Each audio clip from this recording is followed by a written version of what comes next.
Hey champ, and today is day 6 of my indoor survival guide. These are just kind of tips and strategies for how to reestablish normalcy and find that routine during this time indoors. So yesterday we covered how to contribute, and today we're going to delve into how to really connect with others and build that sense of community while you're indoors because of the COVID crisis. Again, I'm Coach Nate, and I help decision makers at companies use obstacle course racing as a way for companies to grow their teams, their culture, and ultimately their profits using my 8-step champion method. Now, a big component of the champion method is mindset. You can't get through an obstacle race, you can't live into that better version of yourself if you don't have that internal game won before you get to that starting line. I want to cover just kind of 4 or 5 tips about how to connect with others and build community while we're indoors more. So the first thing is, when we're talking about any level of communication on any platform, obviously remote platforms are going to be your go-to at this point, using Zoom, resources like Google Duo, Google Hangouts, any type of streaming service where you can do teleconferencing and just see other people. That's really going to help.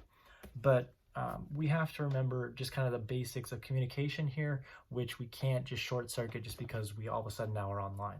And the big thing here is respect. Yeah, you got to show up intentionally. You got to show up with respect for other people, and you have to be able to listen to other people, but also create that back and forth where you're contributing and you're creating a dynamic of mutual inclusion and moving forward in a way that's supporting everybody in your environment. That starts with respect. That starts with not alienating anybody, but also just starts with just common courtesy, your basic manners, everything that we've been taught. You don't want to just throw those out because now we're in crisis mode. Those become even more important. Default on the nice end, give people a chance, and then let them earn your trust over time. And then if they do other things, then you can adjust accordingly. The next part here is you're going to want to listen more, right?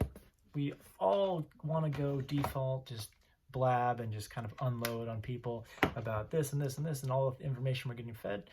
But it's important to slow down and listen, not only to what other people are saying, looking for patterns, but just to listen to how you're showing up, how you're conveying yourself, the ideas that are coming from you, and then just those patterns that you're bringing to the table.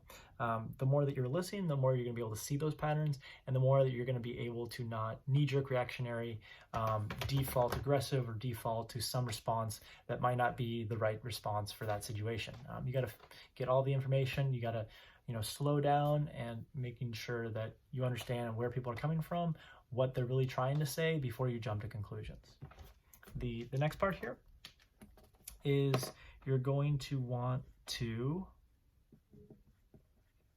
offer help, right? This has kind of been an ongoing theme throughout this indoor survival guide, but just offering some service, some level of help. If you have an online business, if you have a skill set, this is a great time to put that message, get that vision and mission out there into the mass, into the world, because the world really needs that skill set and that special gift that you have. It's important to really put that out there and just be of service now. This is the time to really show your skills, to really invest in yourself if you're looking to build on some skills. Yesterday we talked about how to support some local businesses, and I also want to give a shout out to one of my friends, Keenan, who runs a company called Side B Gaming, and he actually creates games. He's working on kind of a dodgeball game right now. He had a game that was kind of a dropping click type of game, almost similar to like you're falling pieces in chess. In Tetris, right? Except it was called Save My Cereal, and you had to click on the things that you didn't want to fall on your cereal. It was a really actually clever game. It was really fun. And he has Die in the Dark, which is a really interesting kind of alien type of zombie type of apocalypse type of game. Really using a lot of lighting, and it's a really scary game. So definitely check those resources out. I'll link those below. Just want to support those local businesses and just continue to help building that sense of community, which, when we're indoors a lot, gaming is a great way to take your mind off of what's happening out there and kind of distract from, that a lot of the information that we're getting fed on a daily basis. And the last part here is that the greater good, right? We're doing this, you have to remember why we're doing this. The collective good here is ultimately what we're working towards.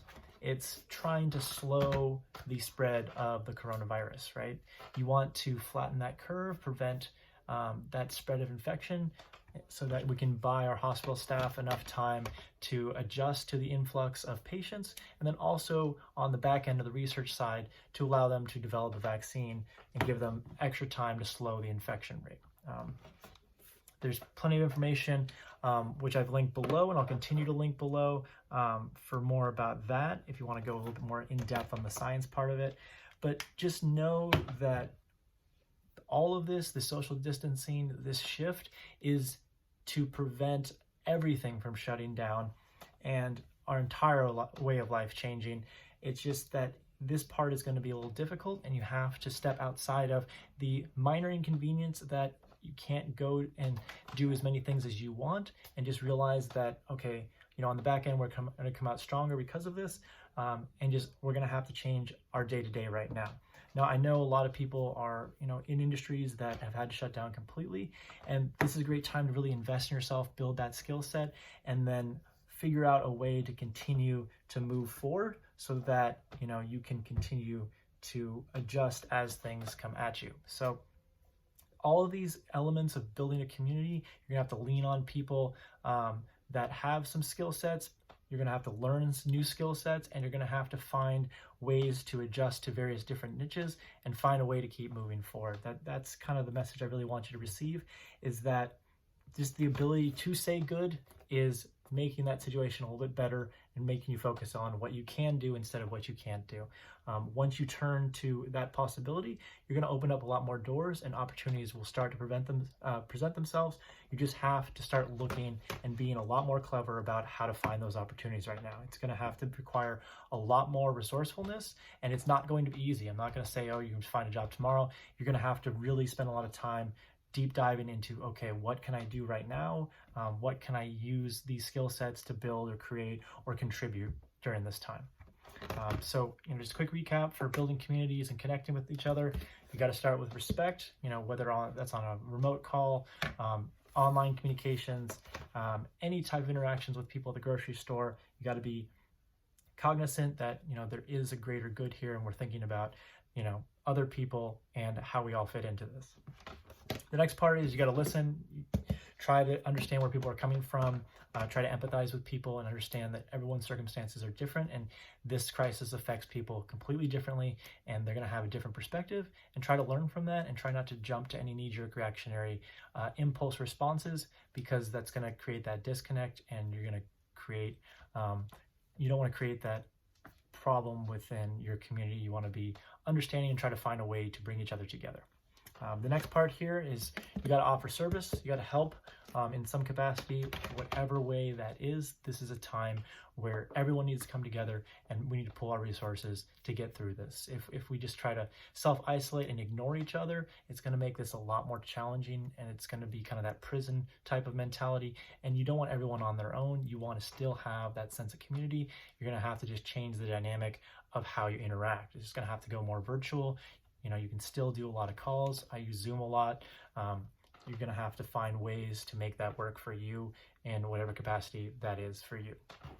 And the last part is you got to know this is about the collective good, and we're working towards, you know, slowing the virus, and that's what this whole focus is. You got to put that in perspective. We're only through week 1 right now. You know, we're going to get into week 2 next, and I'm going to dive deeper into more of my champion teaching map, which you may have heard me already talk about.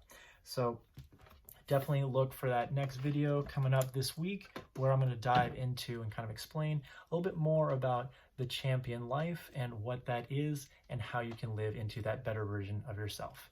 So again, I'm Coach Nate. Take care of each other, and I'll see you again tomorrow.